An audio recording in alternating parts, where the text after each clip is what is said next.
Genuine accounts of paranormal phenomena do exist, but verifying them is often difficult or even impossible. Paranormal hoaxes, on the other hand, are plentiful, and at times they can fool millions. The following are 5 of the most extraordinary and bizarre paranormal hoaxes ever to have been perpetrated.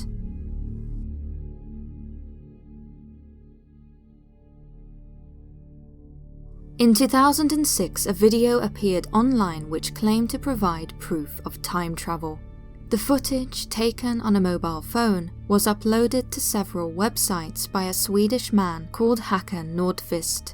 The video claimed to show Håkan with his 72-year-old future self, who he met after accidentally travelling to the year 2042. This bizarre story supposedly began on the 30th of August, when, after returning home from work, Håkan discovered water on his kitchen floor. Grabbing his tools, he went to the kitchen sink, intending to fix what he believed was a leak. However, when he reached under the sink to examine the pipes, he was surprised to discover that they were further in than he remembered. He described crawling in further and further to reach the pipes. According to his testimony, he continued to crawl until, at the end, it got light and he could stand up. It was then that he saw himself as an older man and realized he was in the future. Håkan claimed that his so-called future self knew everything about him and told him things that only he would know. According to Håkan, he knew it all. The 2 men even shared the same tattoo on their inner forearm. Determined to evidence his incredible journey, Håkan filmed a short video with his future self on his mobile phone. Soon after publishing it, the footage and Håkan's bizarre time-traveling story became a viral sensation. According to Forsman and Bodenfors, an award-winning creative agency based in Sweden, it was after Håkan shared his video online that his story caught the attention of AMF, one of Sweden's leading pension companies. Around that time, AMF had been trying to engage a new audience and get young people to think about their future by producing a series of advertisements showing young people meeting their future selves. It is suggested that they thought they could help promote Håkan's story because of its relevance to their marketing campaign and viral appeal. In 2006, they supposedly sponsored a production company called Machine Films to make a 3-minute film based on Håkan's experience. What followed was a campaign to inspire interest in the release of the short film. Included in this was the distribution of a film poster describing the production as a film about mankind's greatest dream. It was after the release of the sponsored film that the authenticity of Håkan's original footage and story were questioned. Many condemned the involvement of AMF, declaring the entire case from its infancy as a hoax created for the purpose of advertising the pension fund. Some even questioned the very existence of a man named Håkan Nordqvist, suggesting that the man appearing in both the original video and the later short film was an actor. Before too long, the entire story unraveled, with it becoming increasingly more obvious that Håkan Nordqvist, if such a man was even real, did not travel through a wormhole under his sink and meet with his future self. Whilst the pension fund's involvement in the creation of the viral film was not overt, with there being no reference to pensions or the fund in the video, their involvement was highlighted at the bottom of the film poster for the short film, with a statement that the production was made possible by AMF Pension. This bizarre case of so-called time travel was in fact an advertisement for pensions.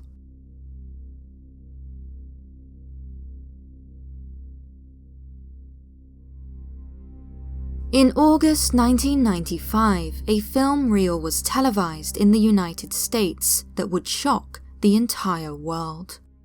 The title of the documentary program was Alien Autopsy, Fact or Fiction, and it would be seen by millions of people who would henceforth be convinced that they had just seen footage of a body of an alien being examined by professionals.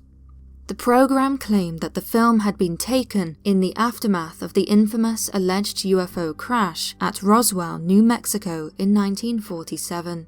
The alien shown in the film was said to have been recovered from the wreckage of an extraterrestrial craft.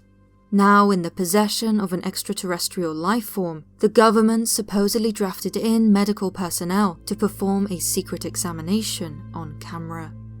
What was filmed was two experts cutting into what appears to be an alien cadaver. What follows is a rather detailed and graphic inspection of its innards.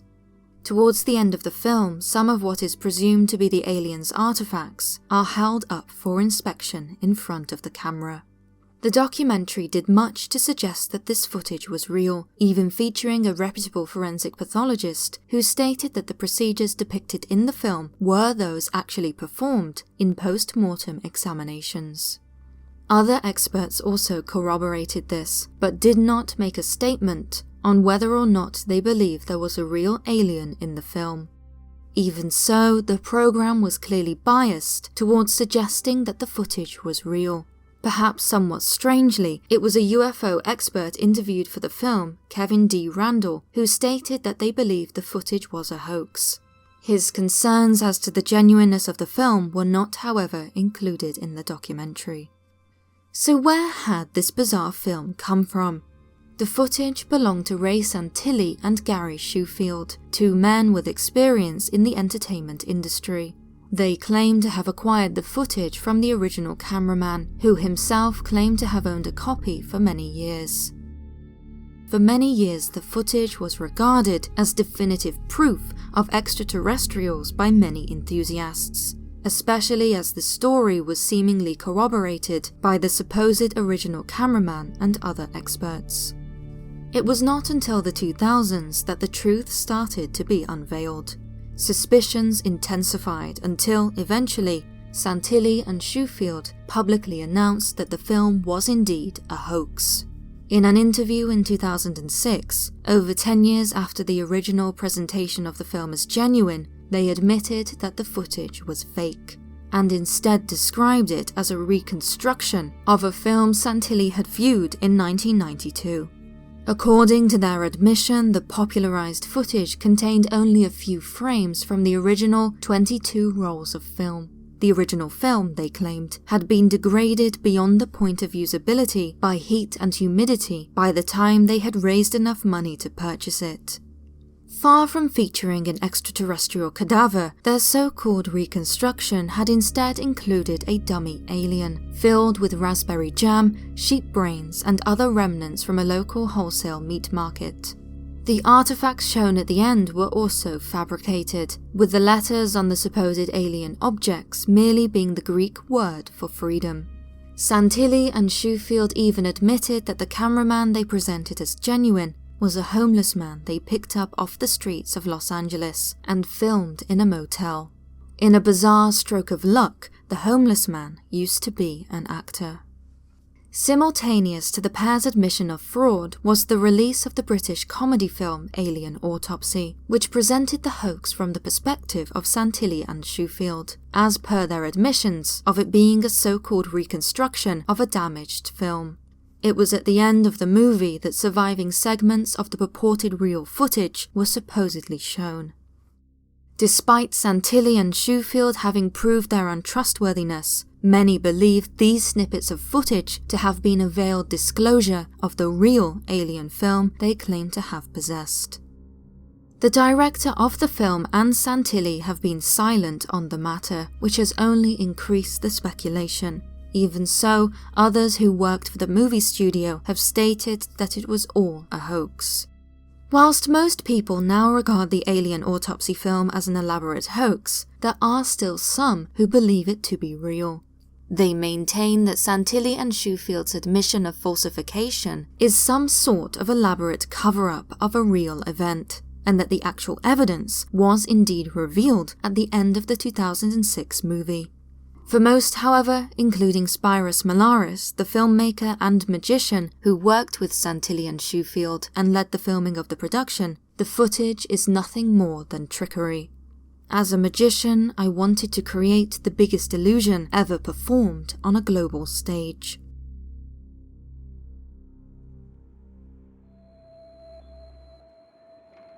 Colin Evans was an early 20th century amateur medium. As well as being able to commune with the dead, he also professed the ability of levitation. Evans claimed that during seances, spirits of the dead would lift him into the air. It was during one such seance, held in London in 1938, that this photograph was taken. By pressing a button at the end of a wire in his hand, he was able to turn on an infrared light, which in turn exposed the photograph and thereby captured the dramatic moment of his so-called levitation. It was after skeptics questioned his performances that Evans decided to invite a London newspaper into his dark seance chamber. However, far from dispelling their disbelief, the self-professed medium achieved the exact opposite. The sitters, so unimpressed with what they saw as obvious fraud, demanded Evans return their money. Examining the photograph, Evans' hunched shoulders and bent knees are obvious signs that far from being raised into the air by unseen hands, the fraudster was merely jumping from his chair into the air. A magazine writing at the time described how magicians who had seen his photograph easily recognized an act of trickery, with his blurred feet indicating that he has simply jumped high into the air. It was by performing in complete darkness that Evans was able to conceal what he was doing, and therefore feign spirit-assisted levitation for his audience. While some paranormal feats have left scientists baffled, Colin Evans' ability to levitate was not one of them.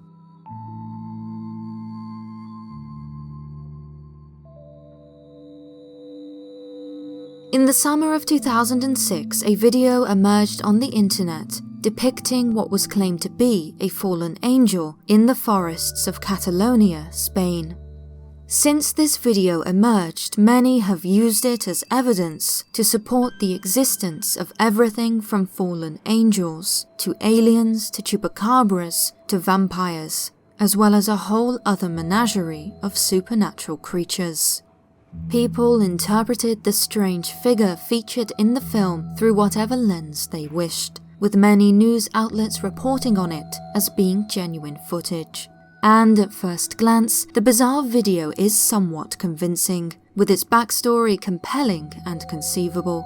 In fact, this channel even made the mistake of reporting on it as having been a genuine claim of paranormal footage. This, however, is not and has never been the case. Since its release, the video has been thoroughly debunked, with the creator of the video itself, David Risplandi, admitting that it was all fabricated. Far from being an actual paranormal happening, the video was constructed to be part of a guerrilla marketing campaign sponsored by the clothing brand Diesel. The company had wanted a video which depicted an angel's wings to be released by seemingly unassociated creators. After some hype around the concept was created, Diesel intended to appropriate the footage and claim that it was part of their marketing campaign. After this, they would host a fashion show themed on the subject. Their project, however, was executed almost too successfully. The video, produced by the Spanish creator on behalf of Diesel, went viral and gained so much momentum that it simply had too much of a life of its own to be appropriated by the brand. Thus, Diesel stopped supporting David and pulled the plug on their project. With nothing more to hide, David has since been very public about the production of the footage. He has even released backstage photographs of the makeup used to make someone look like the horrific fallen angel depicted in the film. Yet, despite the open admission of the video being a hoax, the footage has snowballed out of control. Having lost connection with its marketing campaign origin, the short film is still regarded by many as proof of the existence of various otherworldly creatures. Before I delve into my final bizarre hoax, I would like to take a moment to mention In Search of the Dead, my new full-feature documentary. For those of you who have not yet seen it, In Search of the Dead follows my journey of discovery in search of proof of life after death, from the most haunted forest in the world in Romania to the hills of Scotland. Join me as I interview renowned academics and shadow experienced paranormal investigators in search of answers. It is 2 hours of thought-provoking discussion and exploration as I question not only whether or not it is possible for our consciousness to survive death, but also whether or not we are able to communicate with those who are now beyond the grave. If you are interested in finding out more, please click the card on screen now to watch the trailer or check the description box below. In Search of the Dead is now available to rent or buy on Vimeo, and can also be streamed as a member of our Quill and Ink Society, both here on YouTube and on Patreon. Simply head to the description box for full links. Thank you.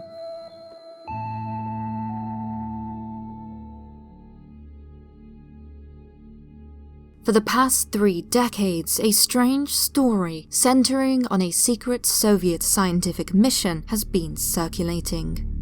It is said that in 1989, Soviet scientists bored a hole so deep into the ground that they pierced a hole into hell itself. Before their technology malfunctioned, they were allegedly able to capture this chilling audio.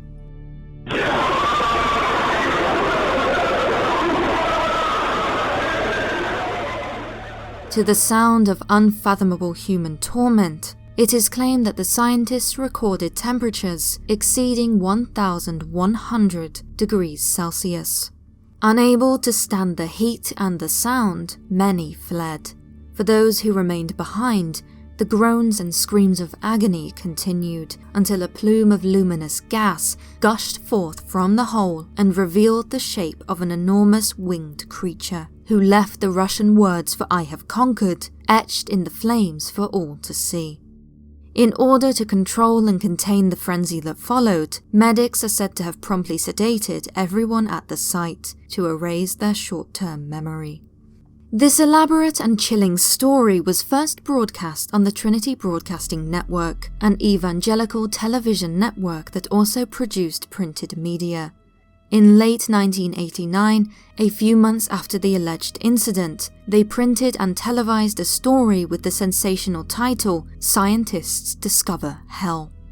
However, from the very start, the story was regarded as dubious, with no one being able to fully track the source that Trinity used. In 1990, the story of the well to hell caught the attention of the host of the evangelical radio show Christianity Today, who then decided to do their own research.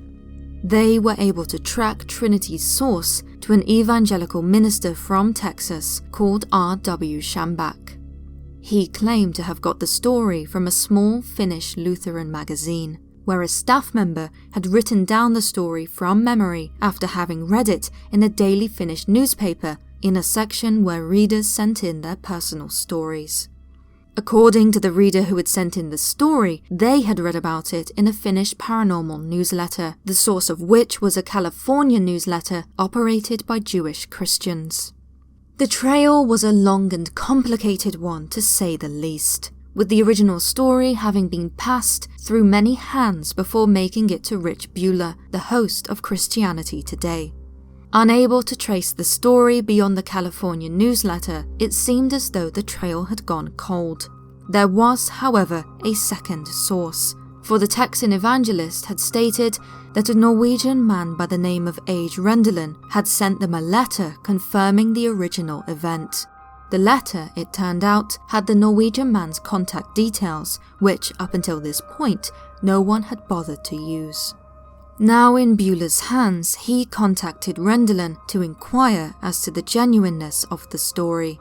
Rendelin, when asked if his letter was true, answered plainly, "None of it is true. I fabricated every word of it." According to Rendelin, he had sent the letter and added the embellishment of the winged creature to the story, in order to see if the Trinity Broadcasting Network would check their source. When they didn't, Rendelin was proven right, and despite Bueller's impressive investigation, the story spread. In 1990, in a small church in Flagstaff, Arizona, a man even used the story to con the community out of $20,000 after he claimed he needed investment for an expedition to this well to hell. The man disappeared with the money, but still the story continued to circulate until the advent of the internet, at which point it went viral. It was in 2002 that the story was picked up by the late-night radio talk show Coast to Coast AM. A listener to the show sent in a recording he supposedly saved from his uncle. The recording, he claimed, had been made by Soviet scientists at the now infamous site in 1989. This recording quickly became attached to the original story, with the damnable sounds now being an integral part of the well-to-hell story. After much analysis, however, these screams appear to have been distorted and created using online audio banks. To this day, no one knows the origin of the original story, with its dubious trail running cold at the alleged Californian newsletter. What is known, however, is the story of the winged creature and the hellish audio are fabrications, making the story now known a distorted and almost unrecognizable version of the tale, which dates back to 1989. The Well to Hell, then, it seems, is a story made possible by a global game of Chinese whispers. A game which started in 1989 and continues to this day. Thank you for watching. If you enjoyed this and have not done so already, please subscribe for more of the paranormal. To never miss an upload, be sure to turn on all notifications by clicking the bell icon next to my subscription box. And if you cannot wait for more, why not watch my full feature documentary on life after death, In Search of the Dead. The links to where to watch are in the description below. Until next time.